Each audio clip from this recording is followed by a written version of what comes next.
Greetings, Captains. I am your host, Brent Justice. Welcome to my gaming channel, Justice Gaming. Today, I have Star Trek Online news to share. Quite a bit of Star Trek Online news. It is the 12th anniversary of Star Trek Online. 12 years of Star Trek Online being celebrated. And boy, do I have some news today. There is a bunch of things that have been released for the game. And so that's what I'm going to go over now. So first of all is the 12th anniversary event itself. Here are the official news posts. All these are taken from StarTrekOnline.com. I will, of course, go into the game and do videos inside the game showing off these events and all the new things we can play as well. But I want to briefly go over the news posts so that you are aware of what has transpired and what we have in the game for this event. As Star Trek Online completes its 12th year representing Star Trek universe, we are pleased to kick off the festivities for our anniversary celebration, starting off on January 25th, I should say. I'm recording this on the 27th, but no, the 25th is when it started, continuing until February 24th. So February 24th. So keep that in mind. Console dates will be announced at a later date, so those will be different. All of the usual activities will contribute toward your daily progress in the event, eventually earning your way toward the grand prize of a Tier 6 starship. Keep reading the reveal of what activities and prizes await those who join to celebrate the 12th anniversary. The grand prize for this event will be a brand new Tier 6 ship revealed tonight. Actually, it's already been revealed, so this is a little bit older news here. But we'll go through that on the next several tabs that I have open. Part of the anniversary update will be a brand new episode called Red Shift, and that is now active. So Red Shift is the new mission to play. I look forward to playing that episode. There's also going to be a new TFO, and that's out as well. So I will be playing that for the first time. I have not played it yet, so looking forward to doing a playthrough on that. So we've got the new Redshift episode to play and the new or Firewall, and then you've got the new TFO, and I don't know how to pronounce this, Iupiter Iratus. I mean, I guess they're trying to be clever and not calling it Jupiter by using an I, but then how the heck do you pronounce that? How do you pronounce Iupiter? Jupiter? I don't know. Operation Wolf you can also play, and all these will get you a daily progress token towards the ship. Now, the thing about this is you can get 2 daily progress per day, not just 1, because I think now you need 40 to complete it. So you do have to play 2 things a day in order to get this thing in like 20 days. Players unable to find the time to complete the event or are interested in rushing it can buy it out. Of course, you can buy it out, spend some Zen, spend some whatever it costs, and there you go. Q is up to his annual shenanigans. He will once again be rewarding captains for stabilizing Omega particles found in various social zones, and that, of course, will get you the daily progress toward the event also. So you can do the Omega stabilization game plus the TFO or plus the mission per day. I think most people will probably do the stabilization plus the TFO every day. That seems like the thing to do. And maybe play the new episode at least once. I'm not going to read how you do the Omega things. That's pretty self-explanatory. It's been in the game ever since this anniversary thing started. So nothing new there with how that's played. I will do it in my video, but nothing's changed with the Omega stabilization thing, so it's done exactly the same as previous years. And then of course we get a new party popper. I actually don't know what it does. I guess it presents the amoral exaltation of the Terran Empire. Amoral exaltation. Oh, now I get it. Amoral exaltation of the Terran Empire.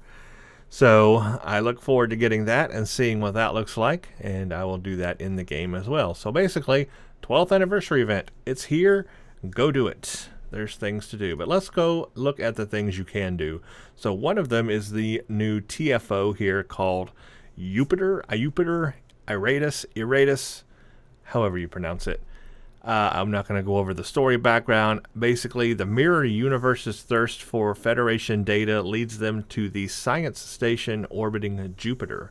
You will not be the only ships defending the station. The Enterprise, the Defiant, and even Voyager have been called back to defend such an important location, close to the heart of the Federation. Such a technology spike by the Terran Empire could prove very dangerous for the entire Alliance. With our 12th anniversary, join with other captains to defend Alliance knowledge in the new task force operation, Jupiter Iratus. Jupiter is angry. It's angry. So this is Jupiter station around Jupiter, and we've never done anything with that. It has been shown in Star Trek, though. It was shown in a Voyager episode. At least, yeah, just one. It was just in one episode, I think. And we saw the interior of it. It was so very cool. I look forward to doing like a mission based around it. There's, other than that episode of Voyager, they've never, dealt with this, but it is a thing that's out there. It's very cool. They could have done more with it, and I'm happy to see the game do something with it. So that's very cool. I like that. That's very Star Trek. Very cool. Like to see more of that kind of stuff. Thank you. So looking forward to that and seeing what the Terran Empire has in store for us. So that's the new TFO. I have not played it yet. I'll do a blind playthrough video in the game, so make sure to subscribe and check out the channel for that to show up. And this is the ship that you are grinding for. This is the Jarok Alliance carrier. This is the Tier 6, free Tier 6 ship you get. Let's see. And in the following Mercenary Subtradition, this year's starship will represent the next in a line of breathtaking vessels we have designed as products of the In-World Alliance, represented primarily by the Federation, Klingon Empire, and Romulan Republic. The latest in the line of Alliance starships will be available to players of all factions upon completion of the anniversary event. Earning the ship will require completing any of the various activities. We already went through that. Once you've earned sufficient daily progress, you can claim the starship for your entire account. So it's not player specific, it's entire account. Just open the event reclaim store to claim it on each captain of your account. So every captain can play it. And here are the specs on it. It features an Ensign Science Command Specialist Bridge Officer seat and Lieutenant Commander Universal / Temporal Operative Specialty seat.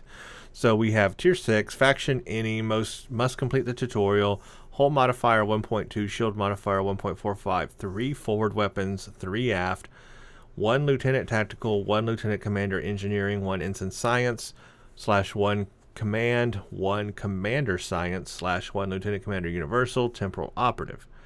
3 Tactical, 4 Engineering, 4 Science, turn rate of 8, plus 10 to shield and plus 10 to auxiliary. It has the universal sensor suspension burst, 2 hangar bays, and it has subsystem targeting, cloaking device, and the science carrier starship mastery package. So it's a science carrier. Very interesting. Should be fun to play around with. And here's what the console does. The sophisticated suite of sensor bafflers is meant to mask the energy signature of smaller vessels across a wide expanse of the battlefield. Activation will cause all hangar pets and other summoned allies to be untargetable by enemies within 10 kilometers of them, allowing them ample opportunity to line up critical hits on unprotected components. The initial burst of this activation also includes coordination protocols that will immediately reset the hangar bay launch cooldowns of your own vessel and other allied ships with hangar bays. This console also provides a passive bonus to critical hit chance and auxiliary subsystem power. So that's interesting. Basically, it masks your hangar bay ships. That's interesting, I guess. That's a feature I never would have thought of. And then we also have a starship trait called Backup Shield Batteries. Activating any shield drain or energy drain bridge officer ability will add a charge to your starship up to a maximum of once per 15 seconds. Whenever a shield facing is depleted, It will immediately be restored to full capacity and consume 1 charge. Each charge has no maximum duration, but only 4 charges may be stored. So basically an instant heal to a facing of your shields on that starship trait. That's pretty cool. And, that could be good for like a tanking build. If you're building some kind of tanking build on a cruiser ship or something, like you could use this trait on another ship. That would be interesting. And then, of course, you got the hangar pets here.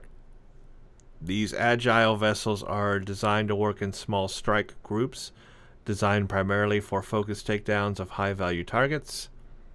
They're capable of being used on any vessel with any hangar bay. Let's see, what type of energy do they use? They use anti-proton. That's very interesting. So it looks like on this science ship, you would want to get an anti-proton build to buff all of the weapon damage correctly. So it looks like with this ship, you're going anti-proton. That way you can best utilize your hangar bay ships and their energy weapons. So go anti-proton on this thing. So that's the ship. Look forward to getting it myself. I'll play around with it. We also have some new things. We've got a lockbox, I think, an Emerald Chain lockbox, and part of that is this Emerald Chain Intel Juggernaut. This is new. So the Emerald Chain is from Discovery. So yeah, here's Discovery stuff filtering into Star Trek Online. This is the latest season of Discovery, so this deals with 31st century. So this is the 31st century Emerald Chain Intel Juggernaut. So there you go. With the release of the Emerald Chain Lockbox, the flagship of a deadly new enemy will soon be available for players to pilot as their own. This mighty vessel looms over all who would dare approach it from a position of authority and malice. Implementing such an enormous starship in Star Trek Online was not without significant technical challenges. In addition to necessitating a rescale, our version is much smaller than the canon reference. We have developed special technology that allows the many cannon emplacements lining this vessel's hull to track your primary target. We are very excited to see these new developments in action. So it sounds like they've actually implemented some new game technology to do this ship. But it is a rescaling of what's canon on screen. It's actually smaller in-game, so I guess it's actually really huge in the show. That's interesting. So the ship features a Commander Tactical / Intelligence Specialist Bridge Officer seat and Lieutenant Commander Universal / Command Specialist Bridge Officer seat. Tier 6, any faction must complete the tutorial. 1.65 hull modifier, very high hull modifier. 1.05 shield, 4 weapons, 4 aft. For a Juggernaut, though, you would think it should have like more, but I guess it has those cannons all around it that are going to do something. Device slot of 3. Bridge officer stations is 1 Lieutenant Tactical, 1 Commander Tactical / Intel, 1 Ensign Engineering, 1 Lieutenant Commander Science, 1 Lieutenant Commander Universal / Command. 5 Tactical console slots, 2 Engineering, 4 Science. Base turn rate of 5. Plus 10 to weapon, plus 10 to aux. It has the programmable matter projectors console. It can use cannons. It's got a cloaking device. It has the gather intel ship mechanic, because it's an intel ship, I guess. Viridian Juggernaut Array is its innate ability, and it uses the Juggernaut Starship Mastery Package. So that's interesting. Enhanced weapon banks, rapid repairs, enhanced weapon systems, lash of the chain, starship trait, devastating weaponry. Okay. So, programmable matter projectors. Activating this console sends programmable matter streaming forth along carefully spheroided lines of magnetic force. Try to say that 3 times fast. The matter rapidly assembles into flexible and strong tentacles, which seize enemy starships physically, crushing their hull and preventing operation of their impulse drives. It also reduces foes' energy damage resistance rating. Okay, we now have, folks, tentacle ships. It exists. Star Trek Online. Get your tentacle ship. While serving aboard the Viridian, the brilliant scientist Aurelio devised a plan to vent a cloud of programmable matter into a charged particle stream emitted by the deflector. This pushed the matter outwards and cohered it into an immobilizing blob, solving the crisis of the moment and planting the first seeds of the powerful tentacles. That's right, it says tentacles. I'm not making this up. There's the word, tentacles, encountered later by the crew of the USS Discovery. I need to go back and watch this episode because I don't remember that. This episode additionally provides a passive bonus to cannon damage and exotic particle generation. This console may be equipped on any ship in any console slot. I will say, though, that whole season of Discovery was a blur to me, so perhaps I do need to go back and rewatch it. But there you go, Tentacle Ship. Okay, that's what we've got now. We also have Lash of the Chain Starship trait. While this trait is slotted, using Cannon Rapid Fire or Cannon Scatter Volley negates the shared 15-second cooldown time of those abilities. Wonderful. Special innate ability, Viridian Juggernaut Array. After a short charge-up time, this built-in weapon fires a massive blast of plasma energy directly in front of your starship, disabling and massively damaging anything that survives contact. So does this just fire on its own, or do you have to fire it? Okay, so it has an innate ability that does that, but I have no idea how it works. So there you go. I just find the whole tentacle thing on the ship just kind of ridiculous. Gonna say, kind of ridiculous. Let's keep reading. Get more from your lifetime subscription. Well, I do like new features added to my lifetime subscription. It's good to know that even having a lifetime subscription, that things could be added over that lifetime. That's cool. Makes it more useful. The Star Trek Online lifetime subscription has always been the best way to make a one purchase and set up your Stowe account for life, and now it's getting even better. Thanks to the hard work of our programmers, we're updating the subscription so that everyone gets more of every kind of slot when you purchase a lifetime subscription, and even those who aren't subscribed will see some benefit. Purchasing a lifetime subscription increases the baseline slots of an account or character. This means an account that starts at level 1 will have more slots if you've purchased a lifetime subscription. Here's how the change breaks down. Please note that the values below reflect the total number of slots you will have after purchasing a lifetime subscription, not the amount of slots that will be added at purchase. These changes will take effect, and they've already taken effect. For players who have not purchased a lifetime subscription, base dry dock slots will increase to 10.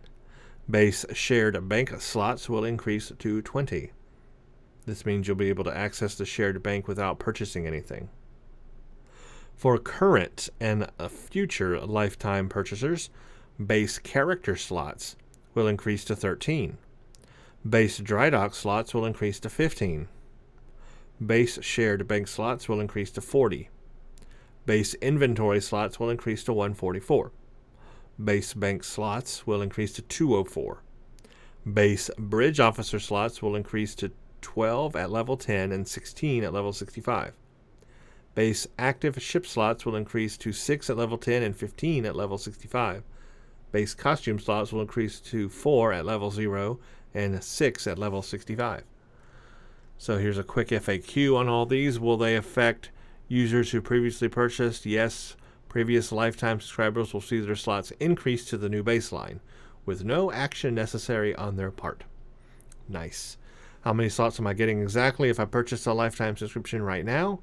The number of new slots you'll get will depend on your previous account status. If you were previously a gold subscriber, your baseline slots are already increased by that subscription. If you purchase a lifetime subscription, your baseline slots will increase further. And if you were not a gold subscriber, your baseline slots will increase by the full amount. So, everyone who has a lifetime subscription receives the same amount of slots in the end? Exactly. What if I've already purchased more slots than the values above and my baseline slots are increased by a lifetime subscription? You will retain the purchases you've paid for, increasing the overall amount of slots you have. Do you have a table that lays this all out? Yes, we do, and here's the table.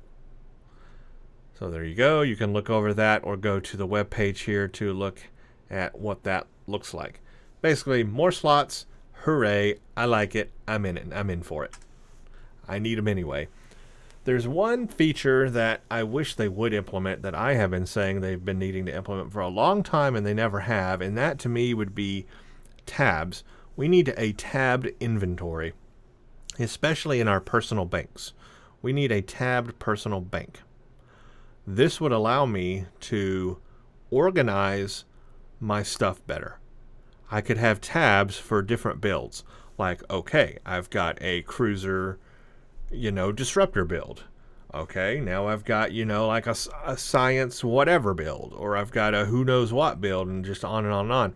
I would love to have a tabbed banked inventory, so I could say this tab is for this build and put all the stuff that goes under that, all the shields and weapons and consoles that I would use for a ship of that build and everything. I would like to divide my inventory up by builds. A tabbed inventory would be lovely for that, and I want that in my personal bank. I wish they would implement that feature in the future. However, it's been 12 years and they haven't. So there you go. All right, so we know that this Juggernaut is going to be part of a lockbox, so here is the lockbox. The low-buy consortium can shine, blah, blah, blah, all that. I'm not going to read all that. Basically, an Emerald Chain lockbox. Captains opening the Discovery Emerald Chain lockbox may find themselves fortunate enough to win the Emerald Chain Intel Juggernaut. We know that. Not going to read that. Let's see what we get in it. Universal Kit Module Hurricane Wave Device. There are many spectacular technologies in the 32nd century. Oh, sorry, it's the 32nd century, not 31st. Or maybe, no. Whatever. Who cares? The Hurricane Wave Device is one of them, being able to send out an unexpected cone of kinetic force to make quick work of the forces of gravity and foes that get caught in it. The resulting blast sends your enemies backwards to impact on surfaces for additional injury. You have the Engineering Kit Module and Training Manual Repurposed Escape Pod. Capture target foe in an escape pod and fling them into a nearby foe, or failing that, up into the air and down again. When the escape pod collides with the ground, it detonates for kinetic damage against the initial target and any nearby foes. What a weird trait. What a weird ability, to be honest. The Interrogation Gas. Fire a canister of a mild nerve agent that overwhelms the internal chemistry of targets, causing a fragile hole with unpredictable effects. The Tactical Kit Freelance Security Detachment. Beams in out of Alliance partners to assist in providing security guarantees in a ground scenario. They will fight for you for a moderate surge duration before returning to the ship, ready to deploy again on a moment's notice.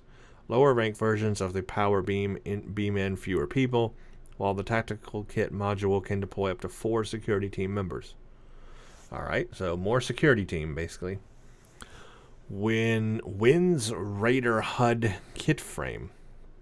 Unlocking both a costume piece and a kit frame, this device replicates the look of Raider Wind's helmet as a costume. As a kit frame, it allows the wielder to retrieve desperately needed materials from defeated foes. This grants a bonus to health and damage, which can stack up to 5 times. At maximum stacks, instead, there's a chance to trigger a powerful captain ability based on the profession of the kit frame. Courier Duty Officers, a cadre of electric duty officers. Eclectic, not electric. I was like, what's an electric duty officer? What would that do? A cadre of eclectic duty officers is available. Shields expert, talented smuggler, and weapons expert. 6 new captain traits are available. You've got Carrier's Reflex. When combat starts, receive a large bonus to critical chance. You got Gone Before Security Arrives. Receive a bonus to run speed and recharge to kit modules and captain abilities. You've got Rogue's Gallery. Damaging an enemy marks them for a moderate duration, seconds. There's a lot of mistakes in that sentence. Courier Weapons Capacitors. When combat starts, receive a large bonus to critical chance for a moderate duration. Space, a timely exit. At the end of combat, Receive a bonus to flight speed, maneuverability, and captain ability. Space, friends in unusual places. Abilities with summon abilities recover their recharge faster. There are many other prizes within the Emerald Chain lockbox for players to acquire, such as the Emerald Chain Intel Juggernaut Vanity Shield, R&D packs, boosters, and assorted items. The Low-Buy store also has new items. Anti-Proton Duress Pistol.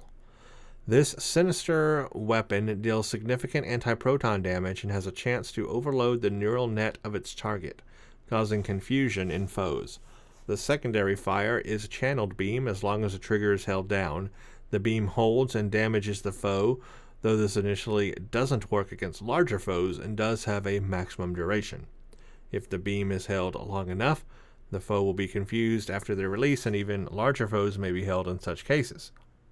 Finally, Emerald Chain security gear, and I have to say, it looks pretty cool. Especially the outfit. Maybe not the helmet. Helmet's kind of funky. It looks like he's wearing a watermelon. Honestly, like a watermelon on your head. But the outfit, I could go for that outfit. I really could. This unlocks both a costume and an armor. The eclectic ensemble is a common sight in Emerald Chain installations of the 32nd century. The armor itself provides balanced protection with a lean towards physical threats. Activating the armor's special capability reduces the recharge time of a weapon secondary fire. I'd like to have that just for the looks. Okay, let's keep going. Remasters of the Olympic and Cheyenne.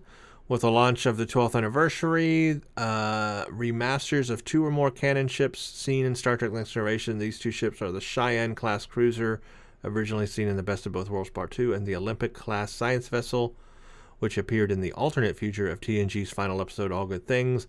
These remasters were total rebuilds from the ground up. The Olympics remaster includes a new screen, accurate ship material, while the Cheyenne makes use of the Galaxy material created for that ship's remaster in 2019. In addition, we've added all the legendary Starship materials to the Cheyenne and Olympic family. The Cheyenne and Olympic remasters were built for us by famed Star Trek modeler Tobias Richter. We're excited to give these ships a long-needed refresh and hope you enjoy the new look. To see the new art, ready your heavy cruiser or science vessel variant, visit the ship customization interface and select the appropriate preset in the lower left. Please note that there are no plans for T6 versions of these ships. We just wanted to show some love to some of the older canon models. I mean, that's nice, I guess. Cool. So there's some before and after looks. So yeah, it looks better. Nice. Before, after. Before, after. Yeah, it does. It looks better. And before and after on that. Not sure why they're doing that on those 2 specific ships, unless maybe they're in a recent mission or something that they, maybe they're in the mission, the new mission we have to play. I'm not sure. Shadows Advance is live. So yeah, obviously that's why I'm here. It's live. In the world of video games, especially massive multiplayer online games, lasting a decade is unheard of. Star Trek Online has explored the final frontier 12 years. Well, it's not unheard of. WoW exists. Good or bad as it is at this point in time, it's a thing. So there are games that have lasted that long. But yeah, still, it is an incredible achievement that Star Trek Online has lasted this long, because pretty much every year of the game someone has said it ain't going to last. And it's lasted.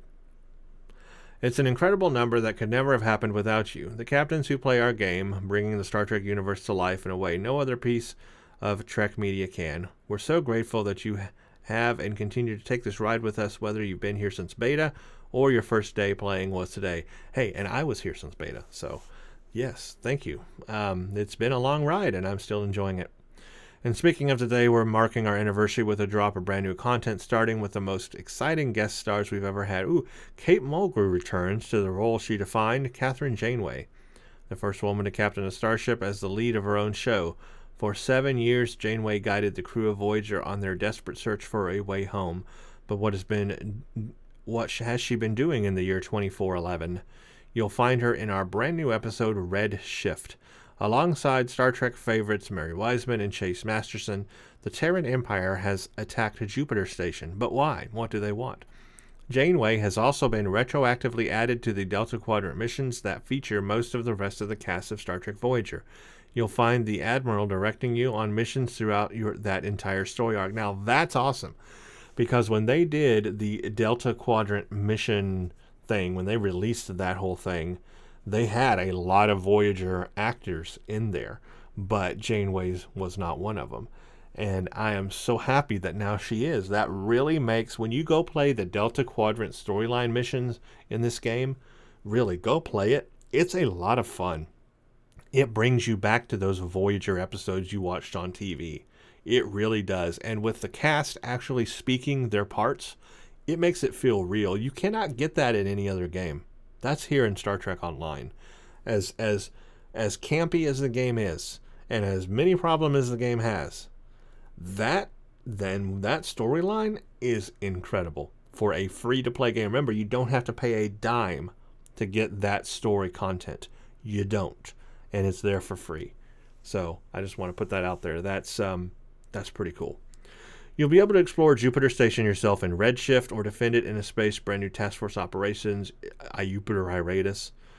Completing the mission, the TFO or the Omega particle will earn you progress toward the Jarok Alliance carrier, blah, blah, blah. One more thing. The last 2 years were banner years for Stowe, and we want to celebrate with you. Log into the game during the anniversary event to claim a free 100% off T6 ship coupon for the Zen store, or for the Zen store. Yes, thank you. I will. We can't wait to share these stories with you. Don't wait. Star Trek Online Shadows Advance is live on PC right now. A free captain upgrade token. Also, we get a free upgrade token for your captain.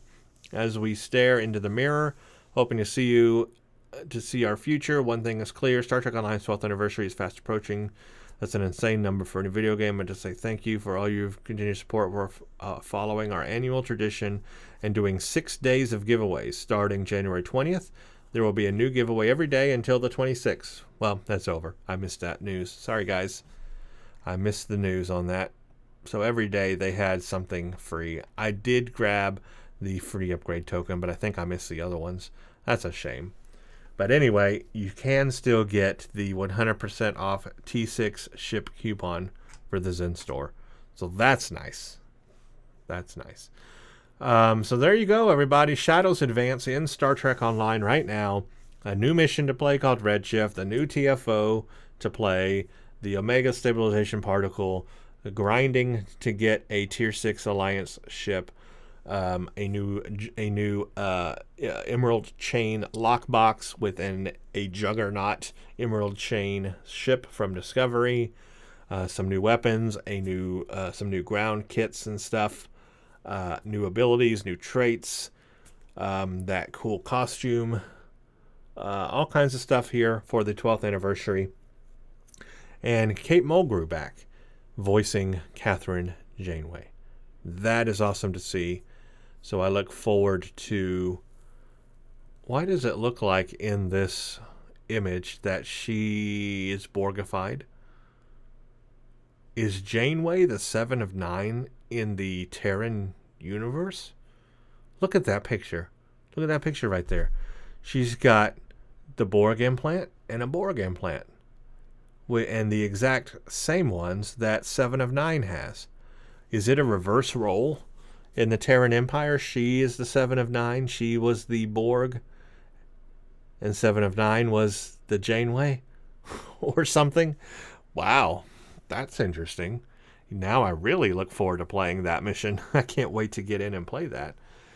Borgified Janeway, huh? Okay, sure. There you go. Yeah, I look forward to this event. I look forward to going into the game and playing all this. I will make a video that shows what you can do with the event, how to go to all the things, where they are. I'll do the Omega Stabilization Particle thing. We'll get the Party Popper and shoot it off. And yeah, we'll do all that. And then I'll do a separate playthrough of the mission Redshift. And I'll do a playthrough of the new TFO. Again, I have not played it yet, so that'll be a blind playthrough. If you want to see all these things, be sure to subscribe to my YouTube channel and hit the notification bell so that you get notified when new videos are published. And like this video if you like it. Thank you all for watching, and stay tuned for the next one.